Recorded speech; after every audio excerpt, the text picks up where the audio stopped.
Το ροζ θα ενωθεί με το κόκκινο. Κάτσε να μπορώ να τα γράψω. Σίγουρα μόνο γιατί δεν το... Η σκεφτή της. Εγώ τη σκέφτη, ναι.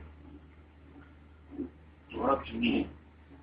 Εντάξει. Θα το γράψει μήνυμα να μου το στείλω μετά για να Ναι. το έχω. Εντάξει. Πες μου. Γιάννη και το άλλο τώρα, εγώ θέλω το μηχανάκι. Να κοιτώσω λίγο κάψιμα, λίγο βενζίνη.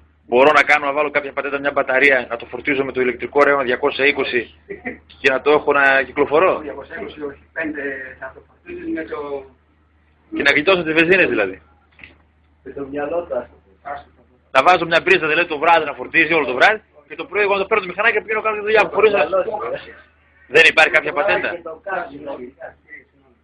Τα κάμεις το μετασχηματιστή. Όλο το βράδυ. Όλο το βράδυ να το έχω να φορτίζει. Το κάψες. Το μισό βράδυ, μέχρι τις 3 η ώρα τη νύχτα. Σηκώνω μετά το βγάζω την πρίζα να φορτίζει και το πρωί το παίρνω να κάνω ταξίδι. Μπορώ να το κάνω αυτό το πράγμα. Το κάψες, σου λέει το κάψες. Τι μπορούμε να κάνουμε με το κάψιμο, να βάλουμε πιο χοντρό καλώδιο.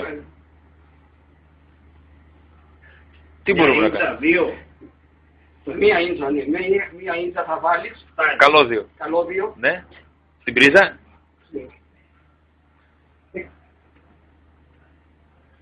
Μία ίντσα, σκέτο ίντσα σου λέω. Πρέπει μόνο σκέτο ίντσα. Ναι. Τώρα τι το μιλάτε. Και θα βρεις μετά τριφασικό. Θα το βάζω να φορτίζει το μηχανάκι το βράδυ. Ναι. Ναι. Και το πρωί δεν μπορώ να το πάρω κάνω ταξίδι δηλαδή κανονικά. Όχι, θα φορτίζει όλη μέρα. Και θα μένεις κανένα γνωστό να σε παίρνει κάθε κύριο. Εσύ μπορείς να έρθεις.